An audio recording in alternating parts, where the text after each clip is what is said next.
तर तिकडे अलिबाग नागावमध्ये बिबट्याची दहशत अजूनही कायम पाहायला मिळते। बिबट्याच्या भीतीने नागावमधील शाळा अजूनही बंदच आहेत।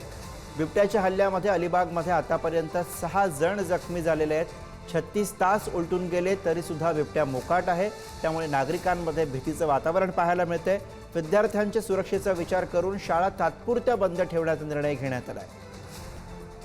प्रशासकीय यंत्रणा जरी कुचकामी ठरलेली असली तरी आता आम्हाला येणारा डिसेंबर महिन्यामध्ये जे काही टुरिझम आहे आपल्या भागातलं, त्या टुरिस्टला मात्र कोणताही धोका नाही। कारण जरी उघडपणे स्टेटमेंट कुठलाही विभाग देत नसला तरी प्रत्यक्षात आज एकदम नॉर्मल लाईफ सगळे लोक जगतायत। दुसरा दिवसची संध्याकाळही आणि आज सगळं मी या निमित्ताने टुरिस्टना आवाहन करतो की आज नागाव पूर्णपणे सेफ आहे।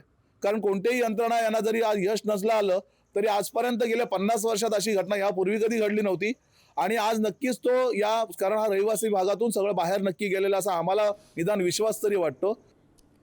पुण्याच्या जुन्नर तालुक्यातील वडगावमध्ये बिबट्याची दहशत कायम आहे। वन विभागाने बिबट्यांना जेरबंद करण्याची पिंजरे बसवलेत, मात्र बिबटे काही केल्या पिंजऱ्यामध्ये शिरत नाहीत। पिंजऱ्याजवळ एक नव्हे तर 2-3 बिबटे आले होते, मात्र हे बिबटे फक्त पिंजऱ्याजवळ रेंगाळले आणि हा सगळा प्रकार कॅमेऱ्यामध्ये कैद झाला।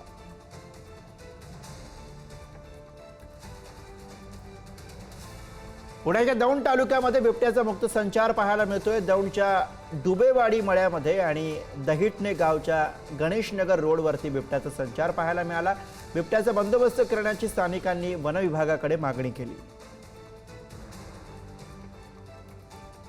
तिकडे बीडच्या आष्टीमध्ये बिबट्याचा मुक्त संचार पाहायला मिळाला आहे। किन्ही बीवी परिसरामध्ये गेल्या अनेक दिवसांपासून बिबट्याचा असा मुक्त संचार पाहायला मिळतोय। वन विभागाच्या निष्क्रियतेवरती नागरिकांनी त्यामुळे संताप व्यक्त केलाय। शेती कामाचे दिवस असताना बिबट्या दिसल्यामुळे शेतकऱ्यांमध्ये भीतीचं वातावरण आहे।